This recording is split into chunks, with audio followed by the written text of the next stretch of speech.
No spin, no bias, no censorship. I'm Dan Wootton. This is Outspoken episode number 325. And boy, I have missed being with you live this past week. I hope you did enjoy our special series, though, of uncancelled interviews with everyone from Ben Habib to Billboard Chris. I thought they were absolutely fascinating. Sometimes it's important, isn't it, to have a chance to go in depth on the biggest issues facing the UK and the world. And as some of you may have known, I was actually in Queensland, Australia, to speak at the CPAC conference there about those very threats. And then I did take a few days with my family, which was just wonderful. So can I share some photos? Can I be very self-indulgent and share some photos before we get on with the news? This was CPAC Australia. I'm really looking forward to sharing my speech with you because I think it was a bit of a chilling warning to the West, actually, about complacency over Islam. And I will do that later in the week. I was also there with a couple of friends from the United Kingdom, who you know well, Connor Tomlinson and Liz Truss. And it was an incredible lineup of people. I actually found CPAC Australia super inspiring. And I'm very much looking forward to, hopefully, Ms. Truss bringing CPAC GB to the UK very soon. But then I had 5 days with my mum, my dad, my sister, and little Ivy Dan, my niece. You can probably tell parents will know about this. Bluey. I didn't know anything about Bluey, but this was a very Bluey-focused week. We even went to meet Bluey and go to the Bluey house in Australia. As I say, I had never heard of Bluey, but I think if you have a child, you will understand. But honestly, it was just such a wonderful week. The sun was out. I was with my family. We were on the beach. And yeah, it was very, very special to have that time. And so I'm very, very grateful for it. And feeling very recharged, my heart full and ready to kick some ass, actually. So that is the good thing. At CPAC, as you may have seen, I did host this panel about the state of the UK with Liz Truss, where the former British Prime Minister made some news about why the establishment is wrong to continually treat Tommy Robinson as some sort of bogeyman. We've done an interview with Steve Bannon where he had just mentioned the name Tommy Robinson and you hadn't said, oh, he's a terrible man and he should be locked up in jail. So how do you think the mainstream right needs to deal with Tommy Robinson, who is leading a growing populist movement in the United Kingdom? And Tommy Robinson is somebody who identified this issue very early on when it was not something anybody was willing to talk about. And this goes to a very big issue in Britain, is the way that the fear of being described as racist has dominated the police, it's dominated our judicial system, and it's created a massive injustice. So he was right to raise that issue. And I will have more on that shortly because it very much fits with today's theme. Breaking today, slippery Starmer in a death spiral as leader over sleaze, Nigel Farage and Tommy Robinson. As it is revealed, he is now the least popular Prime Minister in history. But what is his solution to brand all of us racist in the most disastrous political intervention since Hilary Clinton dismissed Trump voters as a basket of deplorables? But it does feel like that's all Starmer has left. That march that we had here 2 weeks ago in London, in Whitehall, that sent shivers through the spines of many of our communities well away from London, not just those in the immediate vicinity. So there's a battle for the soul of this country now. Do you think it's a racist policy? Well, I do think that it's a racist policy.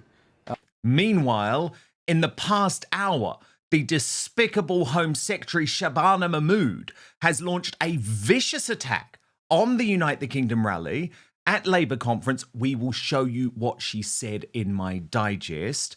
Sadiq Khan, Starmer's leadership rival alongside Mahmood, Andy Burnham and Angela Rayner, is also using the Labour conference to hit back at the Donald for this. A terrible mayor, terrible mayor. And it's been so changed. Now they want to go to Sharia law. I think he's done a terrible job. Crime in London is through the roof. The mayor of London, Mayor Khan, has done a terrible job. And on immigration, he's a disaster. So I'm going to show you Khan's truly bonkers response. Then the superstar panel here. I've missed them today. We're joined by two conservative social media sensations, Based and Bougie, and Steph the alternate. Also coming up on the show today, the MSM, including GB News and Talk TV, completely ignore the launch of Britain's new political party sensation Advance UK in Newcastle. So we'll show you what went down as Tommy Robinson pledges to run for Advance UK to replace a Labour mayor. And as George Galloway is detained by armed cops at an airport, Katie Hopkins reveals her latest free speech arrest hell for describing herself as a spaz during an edition of her Katie's Arms broadcast. Then, in the Uncancelled Aftershow on Substack, Prince Harry's paranoia and Meghan Markle's incessant leaking scupper his reunion with King Charles after his deranged attack on the so-called leaks from the men in grey suits, when we all know, don't we? We all know that the Sussexes are the biggest leakers in the history of the royal family. So we're going to have all of the latest with royal YouTube sensation, according to Taz. You can join that at www.outspoken.live. Also very excited. Greatest Britain, Union Jackass is back. We will reveal the worst Britain in the world today at the end of the show. Here are your nominees. You can vote right now in the live chat on YouTube. Slippery Starmer, nominated by It's Only Me 44 for pushing the UK into a communist country with ID cards. Rachel Thieves, nominated by Drew 59 Blue for stating that Labour gave their all to regain the trust of the British people. Yeah, right. And Narinder Kaur, nominated by Matt Cass 48, who says silly Narinder will leave and move to India if Farage gains power. Now, that's a powerful reason to vote reform, isn't it? So there are your three nominees for the return of Greatest Britain, Union Jackass. Let me know your comments through the show as well. But now I've been looking forward to this. Let's go.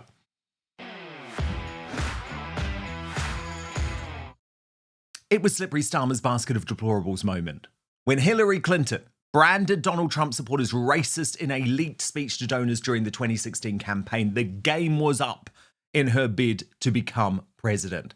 But what's most extraordinary here is that our Prime Minister, who is already in a death spiral over sleaze, over lies, over Tommy Robinson and Nigel Farage, decided to make his comments brazenly in public, with devastatingly damning polling revealing Sir Keir Starmer as unsurprisingly the least popular leader in British history.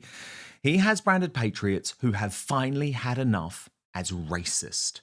So yes, that's right. We're racist now. We're all racist, as well as immoral, toxic, far-right people stoking division. They are all his words about us.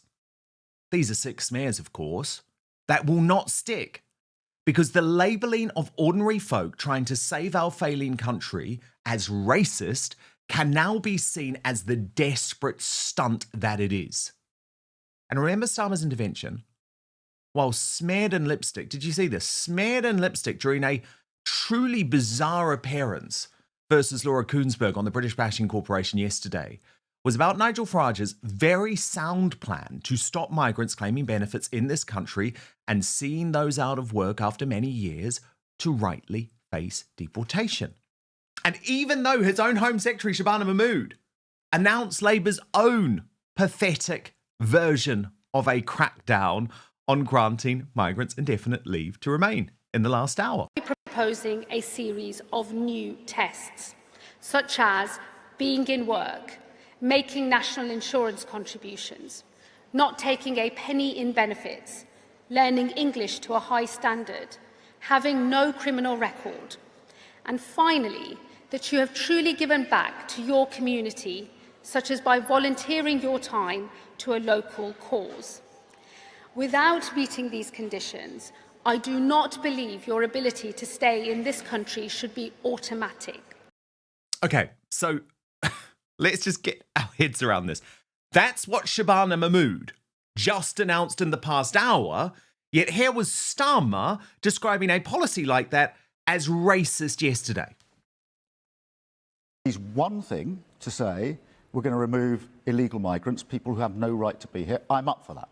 It is a completely different thing to say we are going to reach in to people who are lawfully here and start removing them. They are our neighbours. They're people who work in our economy. They are part of who we are. It will rip this country apart. And if you're patriotic, you want to serve the whole of your country, everybody in your country, and have an ability to bring that country together and walk forward towards the challenges. You cannot do that if you are divisive, if you only truly want to serve a section of our country. And that's why the fight with reform is different. Most elections have always been Labour or Conservative. This is a different election that we're facing. We have not had a proposition like reform in this country ever before. We've seen it in France and Germany and plenty of other countries.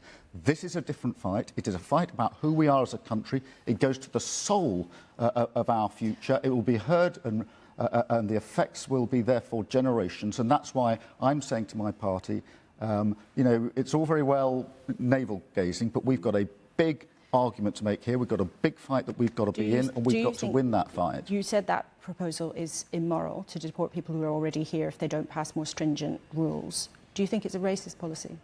Well, I do think that it is a racist policy. I do think it's immoral. It needs to be called out for what it is. And do you think that Reform UK is trying to appeal to racists? No. Sorry, I'm still so distracted by the lipstick. So weird. But as Dan Hodges wrote, I've been working in politics a long time. I've seen some bonkers stuff. But having the Prime Minister blast an opponent's policy as racist on Sunday, then getting the Home Secretary to announce the same policy on Monday is about the maddest thing I've seen at a party conference. But this is Labour's line, and they're going to hold it. Brand reform racist, and hope the millions of furious disenfranchised Brits up and down the country who have been ignored by successive uniparty governments will be too scared to support Farage's party. It's delusional, totally delusional. It's not going to work.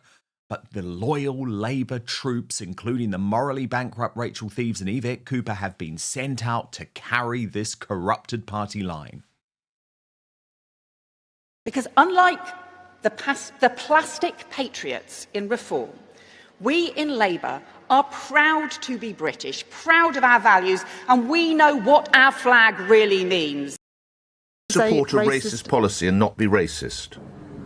I think it is a racist policy, and let me tell you why. You know, I understand that, but how can it doesn't matter whether I do, but how could one support a racist policy and not be racist? People support the Reform Party for all sorts of reasons. This policy, Chancellor, these policies as regards deportations.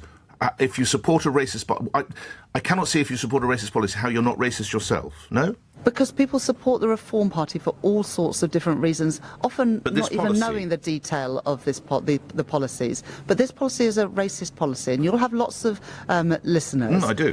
Who might be at work today sitting next to somebody who wasn't born in this country. Their next door neighbour might not have been born in this country. They might be married to somebody who wasn't born in this country. And what Nigel Farage and the Reform Party are saying is that they would deport those people. Yes, no, I understand. But you can support that policy but not be racist yourself. I just want to clarify that. Well, do people support that policy? I'm not sure many people do. Lots of people support the Reform Party, but we have to push them on their policies. Okay. And I think there are lots of people who back reform and who would be horrified by the thought that people who came to this country legally, who are working and contributing, would be deported from this country. Okay. I mean, she's just a mess, isn't she? She is just a mess. But most disgusting is Shabana Mahmood, the new Home Secretary, a woman who I have questioned in a way that the mainstream media will not, for fear of being called racist, in the past hour, totally misrepresenting the Unite the Kingdom rally for blatantly political purposes. Watch this. On the 13th of September, 150,000 people marched through London. They did so under the banner of a convicted criminal and a former BNP member. While not everyone was violent, some were. 26 police officers were injured as they tried to keep the peace. And while not everyone chanted racist slogans, some did. Clear that in their view of this country, I have no place. It would be easy to dismiss this as nothing but an angry minority, heirs to the skinheads and the packy bashers of old. And make no mistake, some were. But to dismiss what happened that day would be to ignore something bigger, something broader that is happening across this country. The story of who we are is contested. I am a patriot, proudly so. Mine is the patriotism of Orwell, pride in a country that is forever changing, while also, ineffably, always the same. It is a love of this country as an open, tolerant, generous place. You, Shabana Mahmood, are a despicable liar. I was there. I covered the entire event. You can go and watch the whole thing. I was in those crowds. Those people were not P-word bashers and skinheads, as you decided to deride them today. They were deeply worried. Mothers and fathers and grandfathers and grandmothers, deeply concerned about the future of our country, and you have just derided them all. It is despicable. And this is just the start of how low Labour is going to go after patriots, with Starmer even equating the Unite the Kingdom rally to Nazi Germany. Watch. That march that we had here 2 weeks ago in London, in Whitehall, that sent shivers through the spines of many of our communities well away from London, not just those in the immediate vicinity. So there's a battle for the soul of this country now as to what sort of country do we want to be, because that toxic divide, that decline with reform, it's built on a sense of grievance politics, identifying something real for sure, but relying on the problem existing in order for their politics to persist. And it's a very different choice. The choice before the electorate here at the next election is not going to be the traditional Labour versus Conservative. It's why I've said the Conservative Party is dead. Centre-right parties in many European countries have withered on the vine, and the same is happening in this country. It's a different proposition, and therefore it becomes a binary argument as to the future of our country, and it actually becomes bigger than Labour. It's about all of those that genuinely believe in the patriotism that I think is the heart of what we are as a country. So for us, it's about battling with repairing the damage that was done under the last government, which was huge, but rebuilding in a way which embraces and takes on the battle for the soul of the country. Because we're going to face a very different election next time to any of the elections we fought in the United Kingdom for a very, very long time. And we need to be, that's why I think, certainly why I want this to be out as an open fight now between Labour and Reform. And I'll be majoring on this on my conference speech. Oh, will you just? Well, we see exactly what you're doing, and I will respond to your lies tomorrow. But Farage responded to Starmer's enemy attack in this way. Following the assassination of Charlie Kirk, he said to call somebody in politics an enemy is language that is bordering on the insightful. I think it's very strong language that smacks, frankly, of total desperation. The only enemy the British people have got is a weak Prime Minister allowing tens of thousands of undocumented young males into our country who would do us great harm. And let's be honest, who have done us great harm. As for the false attack on Tommy Robinson and Unite the Kingdom, well, Douglas Murray has blown to smithereens Slippery Starmer's narrative about what actually happened on the day, while acknowledging, by the way, that Brits do have a right to be concerned that our major cities are all now minority white, something that happened without our permission, after all. The Tommy Robinson Unite the Kingdom event went off peacefully. It went off positively. I watched a relay of what happened from the stage. It wasn't anything like a white supremacist, white nationalist thing. There was a black gospel choir. There were some Maoris doing one of their, the chants and things, and the haka, and it was all very, good-natured. Some of the speakers talked about the things that clearly are worrying my fellow Brits. I mean, things like, yes, the mass illegal migration, the fact that people who describe themselves as white British are finding themselves to be a minority in every major English city. That's a big one. I mean, that's not like an imaginary fear. That's just something that has actually happened without their asking for it. In fact, asking for it not to happen for generations now. There was a significant expression of concern about the rape gangs in the north of England and indeed across all of England, and much more. But it was all it was very peaceable. And one of the things that's striking about it all, Rita, is not just the misrepresentation of it, but the fact that it would be actually very hard to imagine Keir Starmer, for instance, being able to raise any kind of mobilized, group of people for a positive celebration of Britishness in this way. Now the former UK Prime Minister Liz Truss has become the first major political name from the Tories or Reform UK to publicly change her stance on Robinson. This from an interview with the left-wing New Statesman. And I think it is correct that Tommy Robinson drew attention to a problem and a heinous issue that had been brushed under the carpet by many people. Do you think it's been unfairly demonised? Yes, I do. But what I particularly think is there is this total double standard. Now, that prompted Bridget Phillipson, Starmer's stooge, who was about to be thrashed in the race to become Labour's new deputy leader, by the way, to demand Kemi Badenoch throw Truss out of the Tory party. Truss hit back. It's time to stop your pathetic attempts at cancellation. Why aren't you focused on actually dealing with the rape gangs? And Tommy himself added, Labour are panicking and trying to get Liz Truss banned from her party for openly admitting I've been unfairly demonised. Labour are more concerned about people supporting me than they are Muslim rape gangs. You know why? Because they're complicit from top to bottom. Now, I actually made some news about this on stage with Liz Truss at CPAC Australia, where she went further in her defence of Tommy Robinson. Watch. So how do you think the mainstream right needs to deal with Tommy Robinson, who is leading a growing populist movement in the United Kingdom?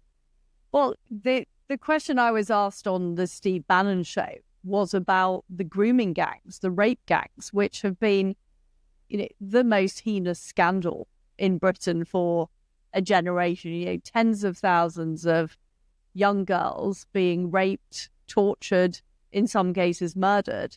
And under pressure, the Labour government said they'd do an inquiry. That inquiry has not even started. Initially, they'd refused. It's a absolutely shocking case. And that's, to me, that was the important issue that I was being asked about. And Tommy Robinson is somebody who identified this issue very early on when it was not something anybody was willing to talk about. And this goes to a very big issue in Britain, is the way that the fear of being described as racist has dominated the police, it's dominated our judicial system, and it's created a massive injustice. So he was right to raise that issue. And my view is that the Unite the Kingdom rally that appeared a few weekends ago in London, it shows the strength of feeling of the British people, as do the protests outside migration hotels. And I don't really I don't think Tommy Robinson is not a politician. He's not running for Parliament. This is somebody who is raising issues, and he's perfectly entitled to raise issues and hold demonstrations as anyone else. Now, Liz Truss deserves credit for acknowledging not just the establishment witch hunt against Tommy Robinson, something she knows a lot about, by the way, but the total failure of our elite class on everything from the Pakistani Muslim rape gang cover-up to out-of-control immigration numbers. If only her predecessor, Boris Johnson, had also learned. He was born abroad? I imagine pretty high. Guess. I at a guess off the top of my head, I'd say 35%. It's more than 40% born abroad, right? And do you not see why people sometimes think that that's not necessarily a good thing? And was when I was mayor, right? And indeed is helps to make it a very, very powerful and dynamic part of the UK economy. Do you understand voters who some of them, a lot of them, of course, don't think that's a good thing? But of course, and that's why, thanks to Brexit, we can now have zero. We can have zero, thanks to what we did, we can have zero legal They're migration. taking to the streets, Boris. They're raising flags. They're spraying roundabouts. They're marching. Yes, do you not understand what the anger is? I do, and I think people are furious about the spectacle of a Labour government. But they're blaming you. No, a Labour government that absolutely refuses to do what it could to tackle illegal migration. And by the way, so they should be doing the Rwanda plan. They should be getting out of the ECHR. That actually doesn't make much difference to the small boats problem. You can send people back to Kigali anyway, or send people to Kigali, and they should be, in my view, they should be making greater use of Brexit powers. Okay, it's a real shame, but he just doesn't get it. He just doesn't get it. Boris then bizarrely decided to attack JD Vance and those in the Trump administration, raising concerns about the lack of free speech in our country. You know what? I sort of think I've had enough of lectures from the United States about free speech. Okay. I mean, I think we've got a problem in the UK. I think some of these people have been jailed for tweets. It's mad, and we shouldn't be doing it. But, I think some good friends of the UK, JD Vance, for instance, are inviting us to look at the mote in our own eye without looking at the beam in their own, as the Bible says, right? Where's the problems in America? Well, I mean... You free Jimmy Kimmel. For heaven's sake, it's not too obvious. Boris, seriously. George Galloway and Graham Linehan are being apprehended at airports by armed cops. Katie Hopkins has been arrested for calling herself a spaz in the Katie's Arms pub. And a teenager is having her Union Jack flag confiscated by cops. We need help from America badly and urgently. Watch this, by the way.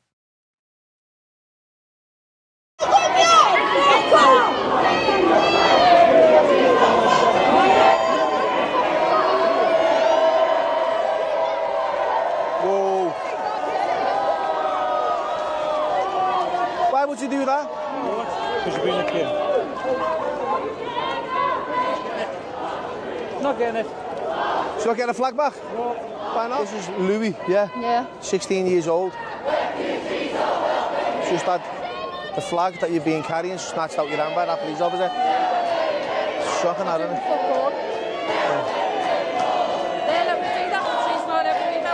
I know. How they all got their flags then when on my flag back? Shocking. Crazy scenes.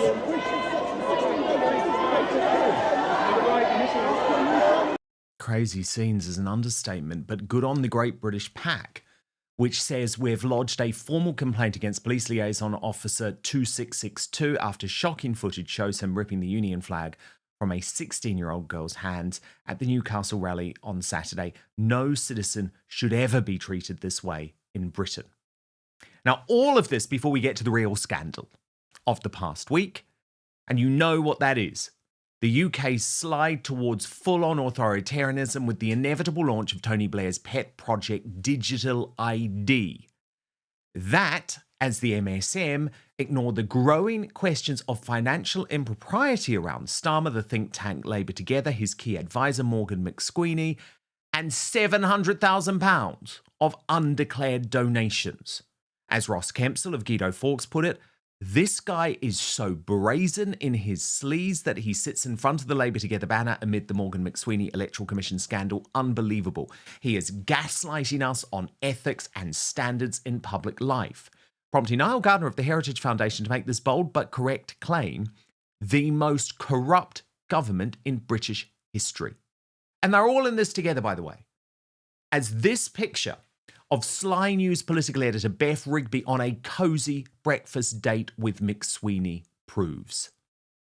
Starmer, by the way, is now even lying about the 7-acre field he put in trust and sold for almost £300,000. So have you caught up with the Sunday Times report from yesterday? If not, let me just take you through it quickly. So Keir Starmer gave land to his parents via a trust that meant their estates would never pay inheritance tax on the asset, whatever its eventual value, according to legal experts. The Prime Minister's decision to place the field within the structure meant its value was excluded from his parents' estate, of which he was a beneficiary when they died. Starmer has condemned legal tax avoidance, of course. When running for the Labour leadership, he said we need to clamp down on tax avoidance by companies and individuals, which costs the taxpayers billions. In opposition, he said, I think it's pretty simple. Those in charge of taxation can't also be seeking to avoid it. Really? Well, this is what he said yesterday in that car crash BBC interview. About a piece of land you bought for your parents many years ago. Did you put it into a trust? No, I didn't. I bought a field for my mum and my dad because they loved donkeys, and my mum was very ill and she couldn't move around anymore. She, by the end of her life, had her leg amputated and she could barely communicate. She was very, very ill. She loved her donkeys, and I wanted her to be able to see her donkeys. I was a lawyer. I had quite a lot of money. I bought a field for £20,000 at the back of their house, and I said, here's your field. It's yours for as long as you may live. You could put your donkeys in it. That's because I didn't create a trust.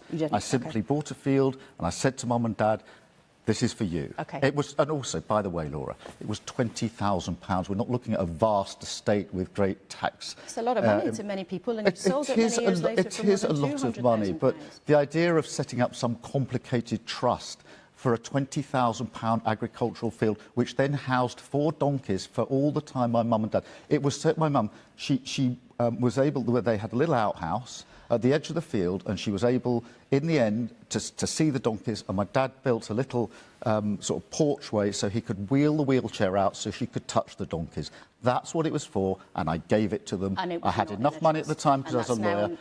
It was a gift to my mum and dad. And that's now on the record. You did not put it in trust, and that's not been on the record before, and that is now on the record. Good God, the whole thing is darkly comic, isn't it? But Starmer now trying to make out as if a £20,000 field, which resulted in a £280,000 profit, is nothing, is ludicrous. But he's in deep trouble here. He is in deep trouble here, as Stuart Maggs wrote. Keir Starmer has just said to Laura Kuenssberg that he did not put the donkey land into trust. He said to the parliamentary commissioner, quote, I immediately gifted the land to my parents for as long as they should live, but I did not transfer the legal title. That remained with me. That is a trust. The two statements above are directly contradictory. Either he misstated things to the parliamentary commissioner, which seems unlikely, or he just misled Laura Kuenssberg. I have no idea why he would do. Well, I do. Starmer is a liar. He has been protected for far too long. Surely, the final straw is calling us racist for wanting to reclaim our country from foreign criminals, destroying the UK's very fabric. Now, the Superstar panel.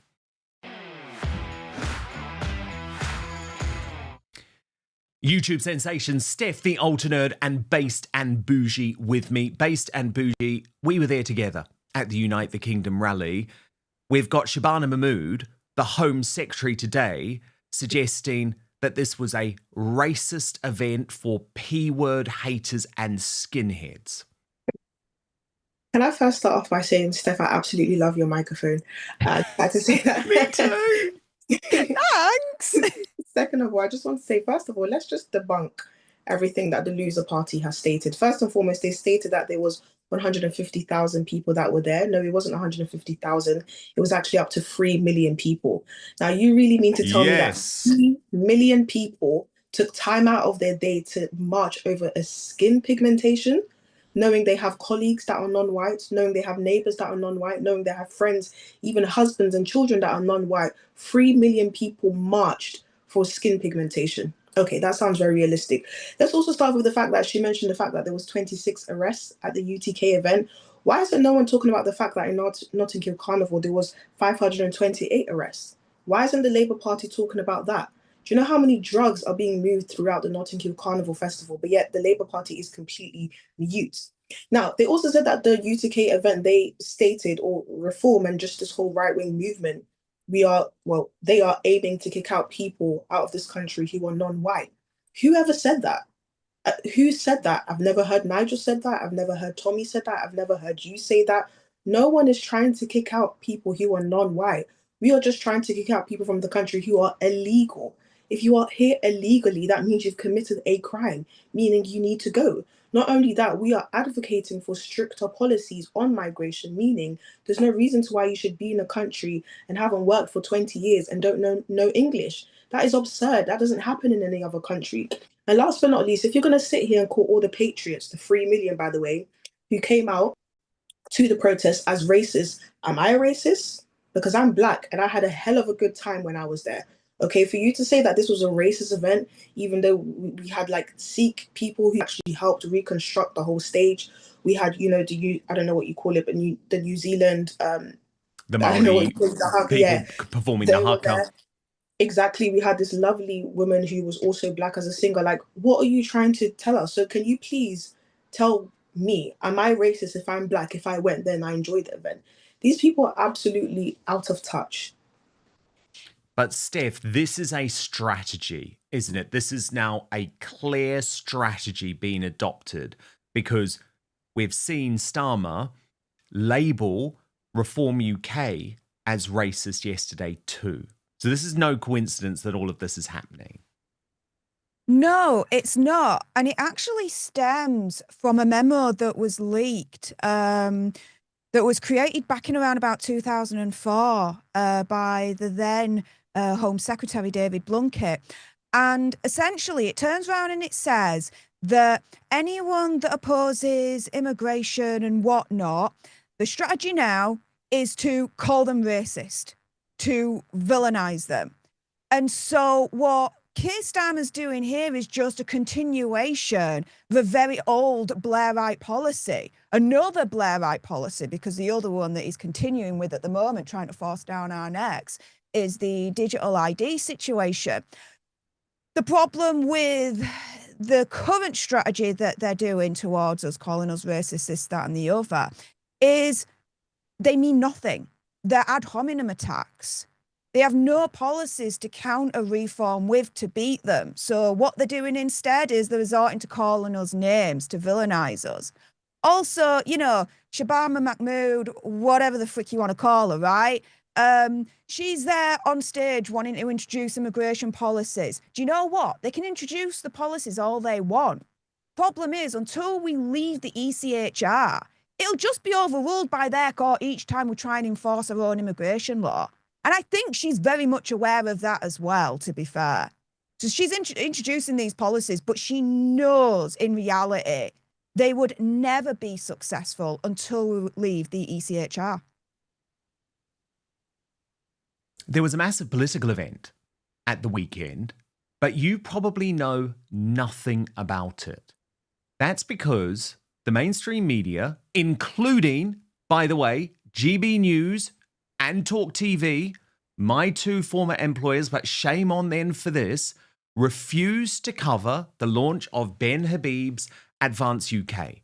That is despite the fact that this surging new political party is number one backed by Elon Musk, number two features Tommy Robinson, as a member. Number 3 has reached 35,000 paid members in record time and will see Ben Habib, the former deputy leader of Reform UK, at the last election, remember, pump in well over £100,000 of his own money. So why are they not covering Advance UK? Why has the decision just been made to pretend that Advance UK does not exist? Surely this is anti-democratic. Well, I'm going to take you through what actually happened at the launch in just one moment, because as I say, you won't have seen it on any of your other channels. Then we'll get to my superstar panel, Steph the Ultimate Nerd, and Based and Bougie, who was in attendance herself. But what's very interesting is that Tommy Robinson is signalling that he is prepared to become increasingly political, something in the past he has always shied away from. Over the weekend, Kim McGuinness, Labour's North East mayor, posted on X, Tommy Robinson's brand of hate and division offers the people of the North East absolutely nothing. He won't create jobs. He won't do anything to reduce your energy bills. He won't make your local transport better. And Tommy responded to that writing, I don't really want to do politics, but stand me against her in the next election just so I can hand her P45. He then copied in Ben Habib and Advance UK. And during his speech at the Newcastle venue, and by the way, I have to say, this launch, bless the people of Advance UK, because their first venue cancelled at the last minute. They gave in to political cancel culture, and shame on the first venue for doing so. I believe it was the Crown Plaza in Newcastle, but forgive me if I got that wrong. So it was already a big challenge to even get this event up and running, but the team pressed on, and Ben Habib very much leaned into the fact that Reform UK have previously dismissed Tommy Robinson supporters as that lot. Watch. They are not listening. They have turned their backs on the people. That lot, you lot, we are the British people.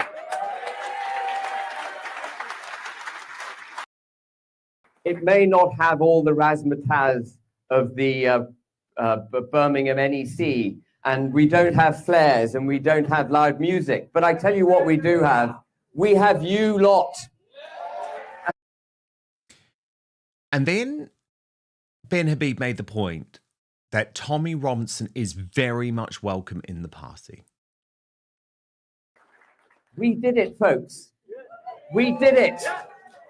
And we are going to be a force with which the other political parties are going to have to reckon. They don't want us. They tried to shut us down today. Now, we might think it was the far left that was trying to shut us down. I don't know. But there were a number of impediments, including LNER, who tried to stop me from getting here. But get here we did.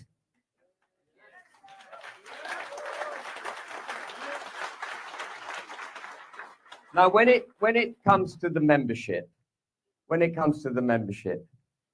every single member, every single British citizen on the electoral roll is very, very welcome to join Advance UK. We are not policing our membership. And I want it said unequivocally now, Tommy Robinson is very welcome in Advance UK.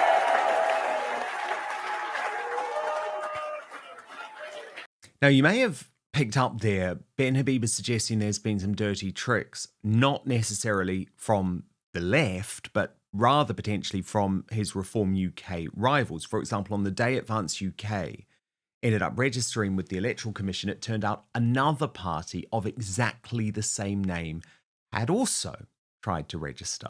What was going on there? We will continue with every fight.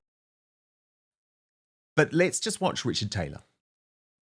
We will continue with every fibre of our being to fight, fight, fight. I think Donald Trump said the same thing, didn't he? And together we must do whatever it takes, whatever hill it takes to climb, whatever mountain we must climb, we will climb it together and we will overcome. We will win. In the words of the great Martin Luther King, I've seen the promised land. I've been over the mountain. I may not get there with you, but we will get there in the end. We will overcome. We will be strong. We will be steadfast. We will be diligent. We will be transparent, authentic, and we will be truthful with the great British public. The days of the old way of doing politics is over. This is the dawn of a new day. The lions are roaring. The dragon is breathing its fire. We will raise our flags high with pride. Welcome to Advance UK. It was very stirring stuff. Howard Cox, now remember, he was Reform UK's London mayoral candidate, even revealed a special outfit on stage. I got this the wrong way round. Look, for those who don't know me, my name's Howard Cox and I'm an old age pensioner. But also, I'm a far-right fascist thug. And more importantly, I'm proud to be one of that lot. Have I got it inside out? Oh no! Oh dear! Oh, I can't. That's right. You've all done very well. Now look, I apologise for that, but I'll show it again.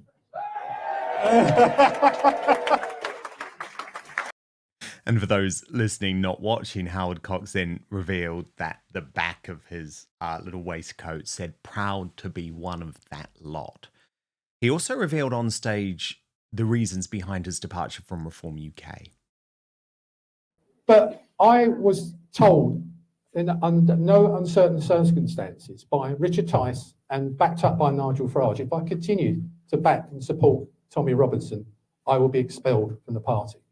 I've just stood for them, London Mayor, and I've just stood down in Dover and came second. I knocked the Tories into third place. I got 24% of the vote in 3.5 weeks. And there's a lot of good people here, a lot of other people who stood and came second. We did very well in that respect, Reform. Do you think they show some sort of respect for me? And then there was this guy that came on board, paid £200,000 for the privilege, called Zia Youssef. And he didn't even come and speak to me. And I just found it staggering. I kept quiet. I was, not being too upset about it. But then I was asked by Dan Wootton on the Dan Wootton show, what do I think of Tommy Robinson? And at that point, I didn't know much about Tommy. All I knew was what he'd done, the great thing about alerting us to the problem of child rape gangs by ethnic groups across the country, particularly Pakistan.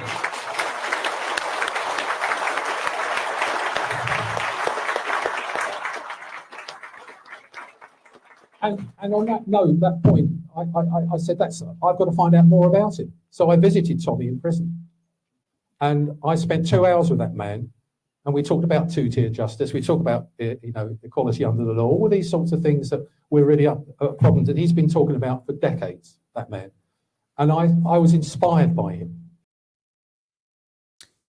They also featured young Advance UK members, including Kendall Harper Reyes, who said she was cancelled at school and university for her political views until Elon Musk got involved.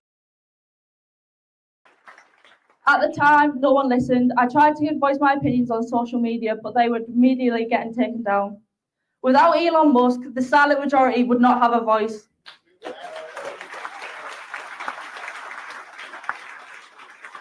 He cares more about our right to speak than our own Prime Minister does. And perhaps Shabana Mahmood should have been listening to this young Advance UK star, because she said that the only day she has really felt safe in Sadiq Khan's London was the day of Unite the Kingdom. He fails to embody the values of our capital and he's a disgrace to the nation.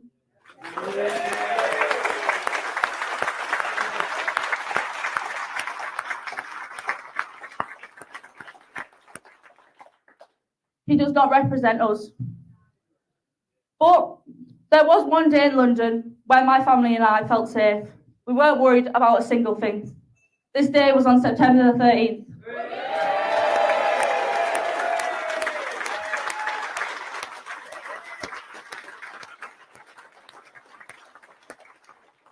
It was astonishing that as much as the media branded it a far-right fascist protest, it was the safest I had ever felt in London.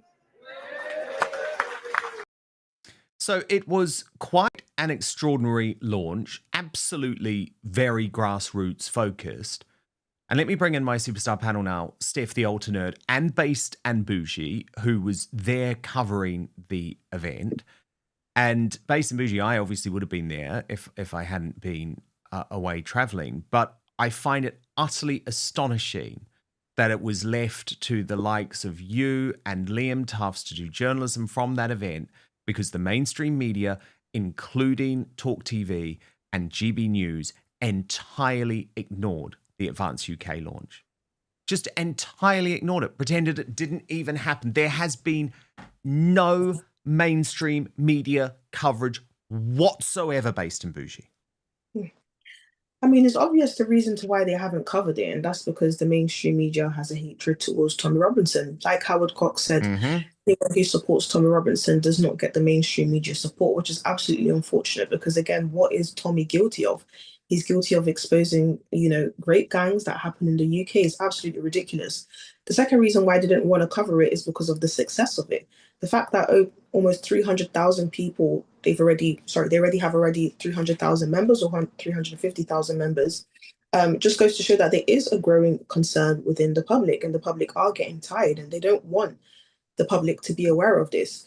But I think the thing to, remember is that we don't care whether the media reports it or not, because now we are the media. No one believes BBC News anymore. Nobody believes Sky News anymore. Nobody even listens to these people as their source of information. So we are now the media. So now it's our job to report the truth. And what's happening is that Advance UK has launched, and it will be a big, big threat to other political parties. And can I also point out that whilst I was there, what stood out to me the most was the Ben Habib's willingness to speak to anybody and everybody. I mean, there was a whole hour-long queue of people waiting to speak to Ben, waiting to take pictures with Ben, ask Ben many questions, and he was so open to discussing his plans for this country. So yeah, it was a very, very, very successful event. Steph, the alternate, it's interesting because Ben Habib has just posted on X in response to Shabana Mahmood's revolting speech at the Labour conference this afternoon, where she derided Unite the Kingdom. And remember, Ben Habib was the only political figure, party leader, or anyone who's connected to politics in this country directly to speak at the event. And he's just posted, just heard Shabana Mahmood speak. Like her colleagues, she does not understand her obligations and she is at odds with the majority of British people. Labour is going to be given a drubbing at the next general election. Cannot wait for Advance UK to do its bit in that endeavour. And of course, Steph, there is a new world that Based and Bougie rightly talks about and that Ben Habib spoke about on stage at the event in regards to podcasts and the independent media. But I still think it is disgraceful, absolutely disgraceful, that so-called right-wing mainstream media organisations like GB News and Talk TV that used to love Ben Habib have just pretended that this party launch didn't even happen. It proves to me one thing, and I would include Reform in this as well, that they're more part of the establishment than they let on, really, at the end of the day. If they were fully independent, completely against the establishment, then the likes of Talk TV and GB News would have also been covering the launch of Advance UK. And so, because they didn't, the question is, why? Why? One of the reasons I think with GB News is that Nigel Farage has got GB News in his pocket, and that's he uses GB News as his mouthpiece for Reform UK. All right. Talk TV, I'm not too sure actually why they didn't cover the Advance UK launch. That really did actually surprise me. But if they think that by ignoring that Advance UK exists, that it's going to go away, they've got another thing coming. It might have worked, that tactic, 20 years ago, but they're not the media anymore. We are. We know everything about Advance UK and everything that they stand for and this launch because of the internet, because of the good work that Based and Bougie did in covering it. And so, yeah, I count them as mainstream media now. If they want to ignore Advance UK, then do you know what? Ignore them at their peril, as far as I'm concerned. one of the things that you played earlier on was, I think it was like Keir Starmer turning around and saying that the the Unite the Kingdom free speech protest a couple of years ago sent shivers down his spine and Westminster's spine. And do you know what? Good. Wake the F up. We are here. We are vocal. We are not going anywhere. No matter how much you want to ignore us in mainstream media, we're still here.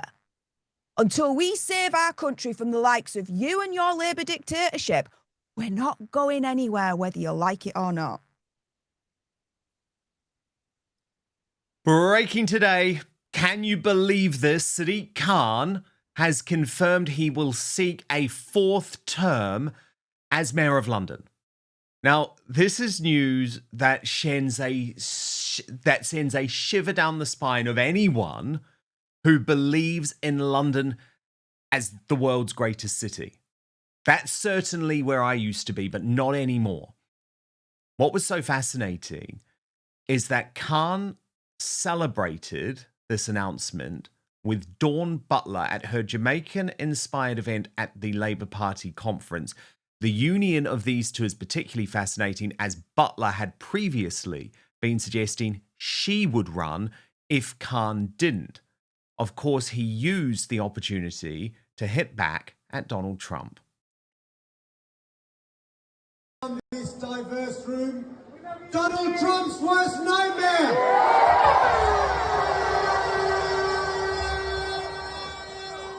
Well, it's a pleasure to be having a great night. And remember, diversity is our greatest strength. It makes us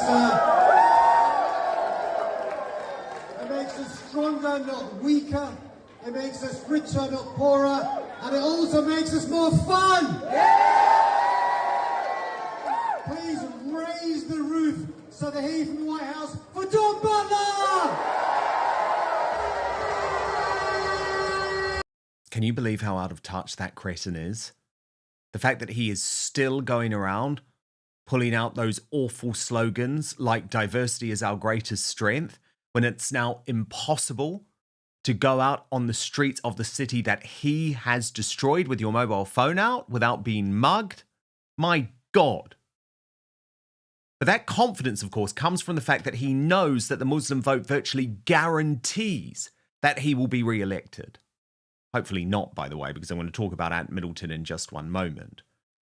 But Khan is nervous because Donald Trump has quite rightly broken his embargo on refusing to slag off London's mayor to try and curry favour with Keir Starmer. Watch this.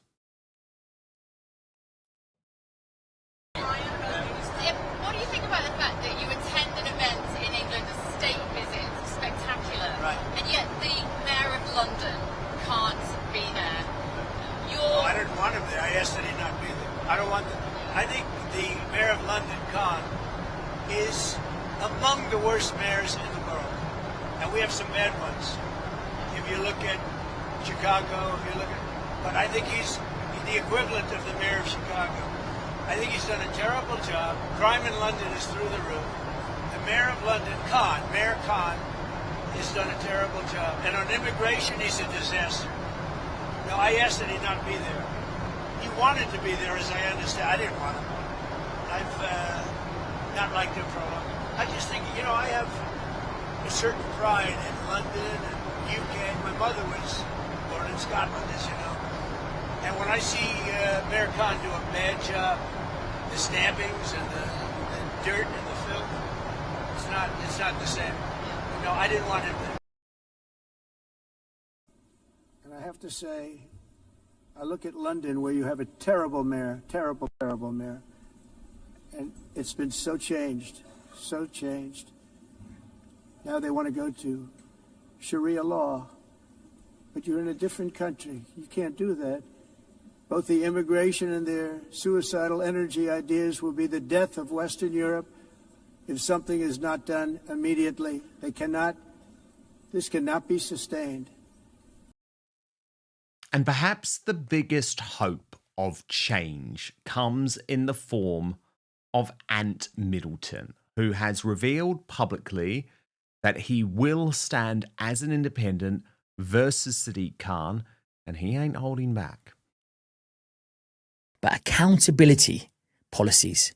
Who's accountable? Where did this happen? Who's borough? Who's the councillor? Who's the police HQ here? Who's the commissioner? Right, why is this happening on your turf? Except, accountability just doesn't exist in modern day politics, especially the Mayor of London. Look at the Mayor of London. Holds himself to account 0 times. It's not even a case where he gets read out these statistics and he goes, do you know what? Actually, yeah, the crime is up and, I've got to do better. Wow, I didn't know that. But now that I do, I'm going to do something about it. 0 accountability. So I talk about accountability. He lies. Yeah. Listen, look at Keir Starmer. He's lied to get into position of power. Everything that he said, he's gone against. But the reason why people can go, you've done this, I've got to hold myself accountable. And my God, we need that accountability. We really do. Because it is true that Khan continues to lie. And I want to give you an example from the past few days because it is so egregious. I mean, we all know what is causing the massive increase in crime in London. It is as a result of mass immigration policies and the failure of multiculturalism.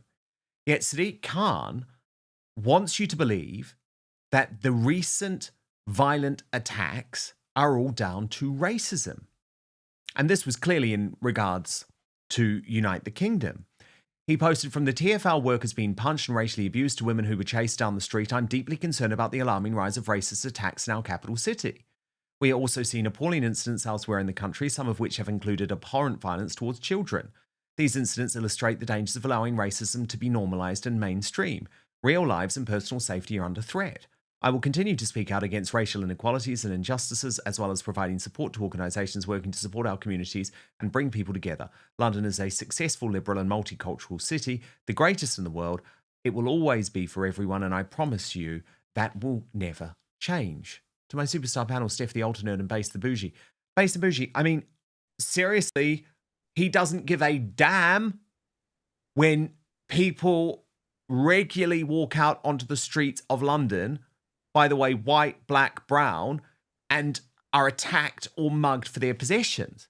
He only seems to care about crime when he can, in some way, try and make a political point out of it.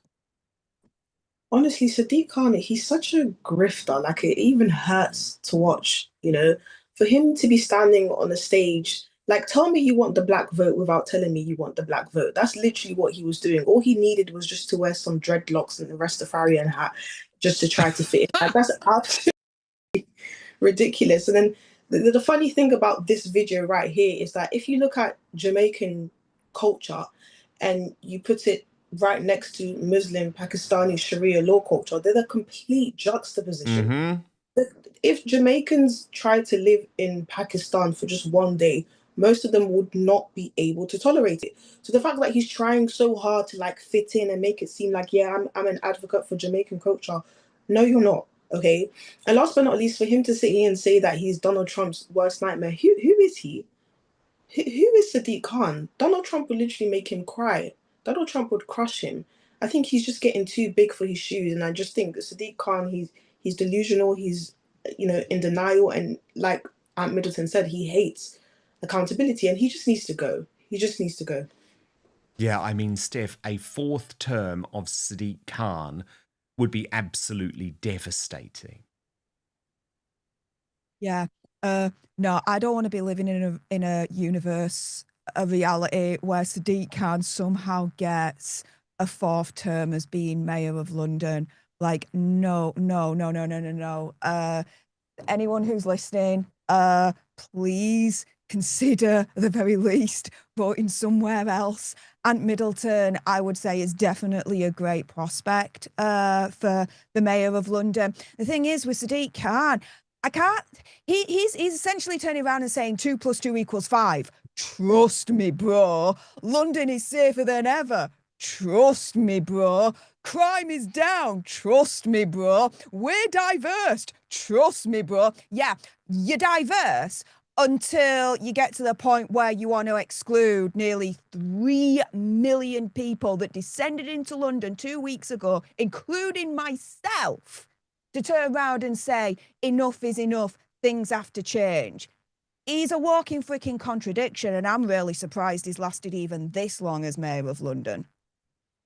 Yeah, me too. Me too. I mean, it absolutely fills me with dread, actually, because for most people who are aware of my background, London is my adopted home, and I've been here for well over 2 decades. But trust me, the city has been destroyed under Sadiq Khan, and anyone who says it isn't now a toxic hellhole is not out there living in London. And actually, I was very disappointed to hear Boris Johnson say it's still the best city in the world. No, Boris, it's not. You have your 24/7 police protection. You have no idea what it's like on the streets of London. It was the greatest city in the world when you were mayor. It is now a violent hellhole where you cannot be safe. And it's dead if Sadiq Khan secures a 4th term. It's dead. And actually, I think Reform UK should seriously think of not running in the London mayoral race to allow Ant Middleton a clear run versus Sadiq Khan. But that's something that we will get back to. What on earth is happening in the United Kingdom with free speech? We know things are really bad, right? But when Katie Hopkins reveals that she is arrested, questioned by the police, and now facing a charge because she described herself as a spaz in one of her videos at the Katie's Arms, you know things are really, really bad. I'd actually known that Katie was facing this for some time, but respected the fact that she wanted to fight this confidentially and get through the Unite the Kingdom rally before she was able to take some time in the United States of America. But I am disgusted that after the establishment and the deep state driving this woman into the ground over so many years, just as her comeback is succeeding, just as she's selling out venues all across the country, they come for her over something so spurious, something that is so clearly a joke. Here's how Katie chose to reveal the news with the now independent US journalist Lara Logan. People to laugh at the things you're not allowed to say, because I can just about get away with saying them now in the guise of comedy. And it's a fine line. I was arrested and interviewed under caution. I haven't spoken about this yet, about 3 weeks ago. And I'm waiting to be charged for the crime of online communications, crime of speech. For my Katie's, I do a pub night online called the Katie's Arms. I love the Katie's Arms. So I've been arrested for that. I see. Because of what I said on my Katie's Arms pub. You know, when you talk about that, the role of a comedian, it reminds me of the role of a journalist. Because when I was growing up as a journalist, you know, we didn't expect to be liked by the government, and we always got complaints from the audience. And you were sort of, and the mantra was, if you're hated by everybody, you're doing something right. You know, if everybody's unhappy with you. And then suddenly along the way, we became crowd pleasers, I don't know. And, you know, so you want to, I've got to get access to the president. So therefore, I've got to stick my head up as, you know what. Hold the line. Yeah. And if the White House calls after the bulletin yelling and screaming at you, you know, your editor's going to capitulate. No, in the old days, that wasn't like that. It was then in another sit down with the cancelled but brilliant American comedian Roseanne Barr that Katie actually revealed the word spaz led to this arrest. I'm a proper spaz. And actually, it's the last thing I got hauled into the police station for in the UK just before I got here. I was told I would either be arrested or I had to turn up for interview under caution, was because on my Katie's Arms, my pub, where I just, you know, let rip, whatever, I called myself a spaz. And I got arrested effectively by British police because that's offensive. Jesus. It's demonic. Yeah, I'm waiting to find out if I'm going to be charged against the Online Communications Act for calling myself a spaz. I'm so terrified of going to the UK. Yeah, what don't would do happen it. to me? Never do it. I don't know why, honestly, why. I mean, I would love you to be there, but why would you go? No. Honestly, when you live here. Terrified. I would go, but I'd put a big piece of tape on my mouth No, so I don't can do never it. speak. Well, they can arrest you for tweets you did. Oh, never, that's true. never tape your mouth. Your mouth is needed more than ever. And so is yours, Katie. So is yours. But isn't that just so shocking that you have Roseanne Barr quite rightly describing what's happened to Katie Hopkins as demonic, but then saying that she would be too terrified, those were her words, too terrified to come to the UK. But it's not a surprise, is it? Given what we've also seen happen to Graham Linehan, the Father Ted creator, arrested by 5 armed cops for a series of tweets. Now, Katie has revealed her statement to the police, which was made in August. I believe it's incredibly powerful, and they would be absolutely mad to take this any further. Watch. Tuesday, the 5th of August, here at Exeter Police Station. And I, Katie Hopkins, state as follows. I have attended this interview under protest as I was threatened with arrest if I did not attend. I consider this interview and the police investigation to be an unlawful interference with my right to freedom of expression pursuant to Article 10 ECHR Human Rights Act 1998. I reserve my position in respect of any actions I choose to take, including but not limited to a formal complaint and claim for damages against Devon and Cornwall Police. I run a comedy pub night called the Katie's Arms, live on my Instagram at 8 p.m. on Fridays for 30 minutes. I started the Katie's Arms during the idiocy of COVID lockdowns in order to help people struggling with their mental health. The Katie's Arms is now an international community of people wanting others to live their best life, laughing with me and at me. My audience choose to join me on my Instagram channel live. If anyone was offended, that is their choice. I do not republish or upload this content. It is ridiculous that my comedic speech is subject to a criminal investigation, and as such, my presence here is ridiculous. I will not answer any questions. And that was my statement to Devon and Cornwall Police today. Bravo, bravo, Katie. Absolutely incredible. But I am just so disgusted that this is still happening. And that Starmer just lied to JD Vance in the Oval Office and to Donald Trump at Turnberry by saying we've always had free speech in the United Kingdom. I'm sorry, if Katie Hopkins wants to call herself a spaz, then she can call herself a spaz. You can be offended if you want, as she says. But to waste police resources on an investigation into that, nuts. Also nuts, by the way, and politically I don't agree with the man, but we've always got on very well, is this detainment of George Galloway, also at an airport. Bernie Spofford revealed the story this way. Alternate views are unacceptable. George Galloway and his wife were detained at Gatwick Airport under Schedule 3 of the UK Counter-Terrorism and Border Security Act. We can do border control if we want to. And George Galloway has responded in a manner that only he can.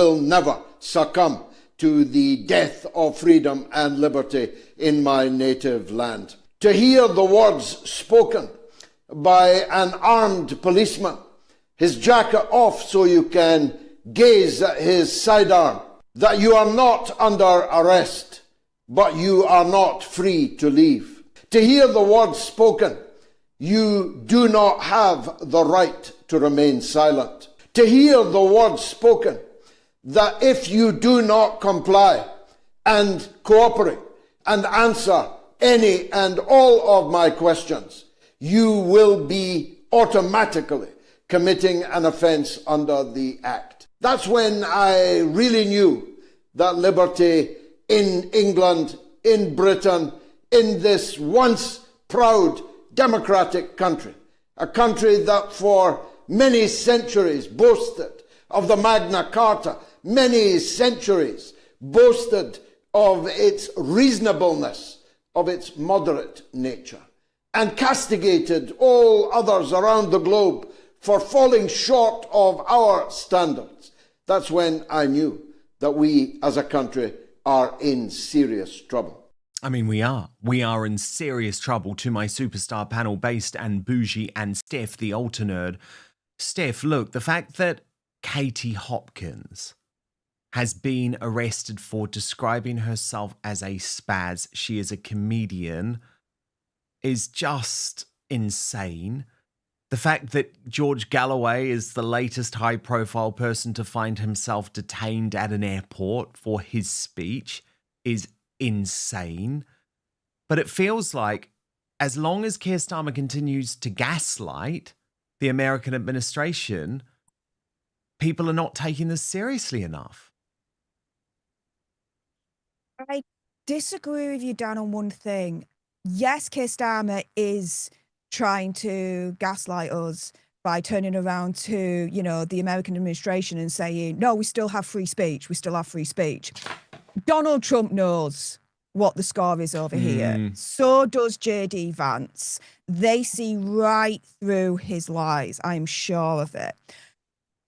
Even though I do not agree with George Galloway and his politics, I do support him in this situation. I think it's absolutely ridiculous that he was detained under the Terrorism Act for what he's been saying. That is just an absolute misuse of the act. It wasn't what it was intended for when it was first set up. Going over to Katie Hopkins and what's going on there, I actually have a little bit of a personal kind of link to this. Why? Bear with me. For the first 4 years of my life, from when I was born up to the age of about 3-4 years old, I didn't speak at all. Wow. I was classed as having delayed speech. I went to a special needs school for the first couple of years of my life. I was then put into a Church of England school. And up until I was about 10, 11 years old, I actually had a special needs coordinator. Only recently, earlier on this year, was I finally diagnosed with autism. So, to Keir Starmer out there, to the police Stasi out there in the dictatorship, I'm a spaz. And if you want to come for me, do you know what? You can try. I dare you. I dare you. And I'll say it again for those in the back. I am a proud spaz.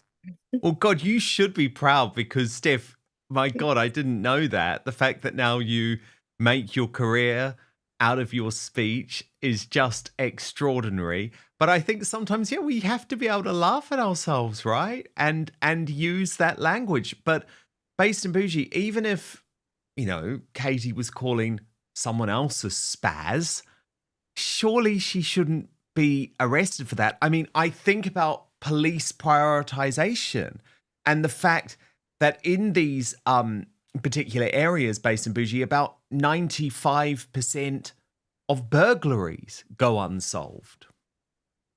I can't make sense of this country anymore. I can't make sense of where it's going.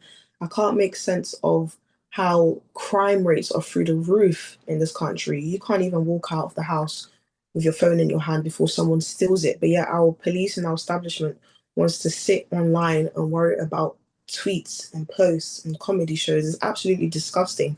Not only that, but it's disrespectful and unfortunate for someone like myself whose parents came here for its freedom of speech, okay? Back in Congo, there wasn't a lot of freedom of speech. If you said anything against the government or the establishment, you could be jailed or killed. And now we're witnessing that right now in Great Britain. It makes me so sad because I absolutely love this country, but a little part of me just feels like I just want to leave because I can't make sense of it. I can't make sense of how somebody might face jail time because she criticized herself. And even the term spaz, I even searched it up right now. It doesn't relate to any community. It doesn't relate to a person. It doesn't come under any bracket. It's just something you use to describe yourself or somebody else. What do you even classify this? What kind of phobia is the term spaz? It makes absolutely no sense. Totally. I just think it's... But Based and Bougie, let me put this to you as a black woman, because I would argue that no white person should be arrested for using the N-word, for example, because it's something that black people use all the time in songs. Now, that's not to say that I would go around using that word, because I appreciate that people are offended by it, right? But I would view it still as a massive waste of police time. I just don't think our police should be patrolling speech. I think they should be patrolling violent crime. And that's just what I was about to touch on. Like, look at all the rappers who use the N-word. Look at all the, reality TV stars that use the B word and the F words. Like, why aren't they getting arrested? Why are they only attacking Katie Hopkins? The reason why they're doing that is because they know Katie Hopkins is a threat. Whether it's through comedy, whether it's through The Apprentice, whether it's through her Twitter, she is a threat to the establishment. And for them to arrest her over the fact that she criticized herself, I don't think the establishment understands that they're not working in their favor. Because anyone with a bit of common sense, whether you're left-leaning or right-leaning, is going to look at that and say, something is not right here. And that's why I moved from the left to the right, because I realized that this left-leaning establishment isn't making any sense anymore. The left has gone so far left that the right has now become the center. Yeah, you're so right. You are so right. Because actually, we've really, really got to be careful when we think about the fact that the left's priority, Steph, is to, for example, say that a Palestinian terror group should be allowed to have free speech, but Katie Hopkins should not.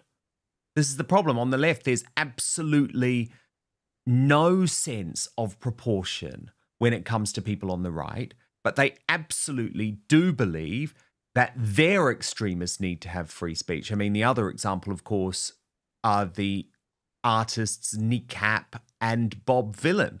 Now, again, I'm pretty clear on this. I think they are revolting human beings, but I do think it is a waste of police time to look into them. But I also know, Steph, that if Bob Vylan or Kneecap were on the were on the right, they would be in jail right now.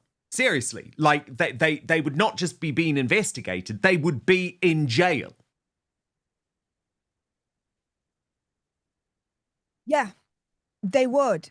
And anyone that says that there is no two-tier justice system in the UK needs to really have their heads examined. Because let's put it this way, right? Bob Vylan and what he said at Glastonbury, he was interviewed. Was he charged? Was he found guilty of anything? No. I know, and most recently, I mean, he was literally calling for more assassinations like that of Charlie Kirk. Yeah. But you see people, to coin a phrase, on our side, right? Like Katie Hopkins, calling herself, not anyone else, but herself a spaz. And she gets hauled in, interviewed, and now she's waiting if she's going to be charged or not. Oh, no. It's a mad And she world. called herself a spaz. You've got Ricky Jones last year, that Labour councillor, doing this. Death threats to us all. Gets found not guilty. Come on. For those that are saying there's no two-tier system, we're all equal, this, that, and the other. No. Open your eyes, wake the F up. Yes. What a point to end. What a point to end it. Steph the Alternate, Based and Bougie. You have to follow both of these two. Subscribe to their brilliant YouTube channels. They are rising stars of the independent media. I love them both. It's Steph with an F, by the way. STEF, the Alternate, and Based and Bougie. Brilliant to have you both back on the Superstar panel today. Thank you so much. And of course, we will reveal today's greatest Britain and Union jackass in just one moment. But first, to your feedback, and thank you so much, by the way, to Alex Marmon and Matt Rishi for the super chats today. Juliet Johnson writes, I don't get Starmer. Shouldn't he be trying to win back patriots instead of calling them racist? You would think so, Juliet. You would think so, but he's not a man with much political strategy, right? Sharon Ray, on the criticism of Unite the Kingdom, writes, I was one of those who marched and it was lovely, and more like 3 million patriots. It was amazing. Slinky Sprat 78, referring to Starmer and the donkey field, the £20,000 donkey field. She says 20k is a lot of money to us, you entitled prat. And Helen O.D., who's been a member for 1 year, by the way, thank you, Helen, says, it's a bit odd, isn't it? My mum got her leg amputated, so I bought her a field. All right, then. The whole thing is odd. And let's just not take away the fact that he ended up making £280,000 for that little purchase. Scotty John says, Sajid can't made that speech, and an hour later, there's a massive knife fight in the streets of London. Yep, that's right. Diversity is our strength. And Rara says, look at the Notting Hill carnage every year. Killings, stabbings, attacks, guns, knives, drugs. Yes, really culturally diverse. Rara, remember, diversity is our strength. That is the line that he will stick to. And Kevin W. says, Dan Wootton Outspoken is miles better than GB News. Keep up the good work, Dan. Don't go mainstream. Kevin, there's no chance of that. Thank you so much for all of your feedback. It's been so exciting to be back. I've missed being live this past week. Okay, let's get to our Greatest Britain and Union Jackass now. A reminder of your nominees for the worst Britain in the world today. Slippery Starmer, nominated by It's Only Me 44 for pushing the UK into communist country with digital ID cards. Rachel from Accounts, nominated by Drew 59 Blue for saying that Labour gave their all to regain the trust of the British people. I mean, how delusional is she? And Narinder Kaur, nominated by Matt Cass 48 for saying that she will leave and move to India if Nigel Farage gains power. He says that's a powerful reason to vote reform, isn't it? And the results are in. In third position with 7% of the vote, Rachel Reeves. The runner-up with 10% of the vote, Narinder Kaur. But today's Union Jackass, the worst Britain in the world today, with 82% of the vote, it's Slippery Starmer. And today's Greatest Britain is one of our own, Kaz Quinn, nominated by Darren Donaldson, who says our very own Karen, who live streamed from Liverpool yesterday, a true patriot who also attended London and Glasgow rallies, as well as being a contributor to X Spaces. And you can see there that Karen did broadcast, and this is so great, such brilliant independent journalism. And she said wonderful impassioned speeches from all the farmers who attended and travelled from all over the country. She told me that Montgomery Toms and Alan Miller from the Together Declaration did a brilliant job. And of course, you know, I'm a huge supporter of that organisation. And thank you so much to Karen, who I should say is also, amongst everything that she does, one of the moderators of the Dan Wootton Outspoken community on X. I would love you to join. We've got, let me just check, I think we've got 14,000 members now, which is just incredible. It's the Dan Wootton Outspoken Club. Yes, 14,000 members. And if you go to my X account, you can see it there at the top, the Dan Wootton Outspoken Club. And one of our brilliant moderators alongside Michael and Darren and Anna is Karen Quinn. And I am so grateful for that, Kaz Quinn. So, thank you so much. Brilliant Greatest Britain. Great to be back with you. We're not done yet, though, because we're moving over to Substack now for the Royal Uncancelled Aftershow. Big royal news today. Prince Harry's paranoia and Meghan Markle's incessant leaking have scuppered his reunion with King Charles after that deranged attack on so-called leaks from the men in grey suits. We're going to have all the latest on this major royal story with YouTube sensation, according to Taz. I've got a lot to say about it as well. I've been saving up for a week. I'm sure you can imagine I've got a lot to say. So please join us over on Substack. You can sign up right now at www.outspoken.live. If you go for the monthly or annual paid subscription, that's how you get to watch the Uncancelled After Show with us, either live or on demand. Okay, we're back live with you tomorrow, 5 p.m. UK time, midday Eastern, 9 a.m. Pacific. Hit subscribe if you're watching on YouTube or Rumble. And most importantly, I promise to keep fighting for you.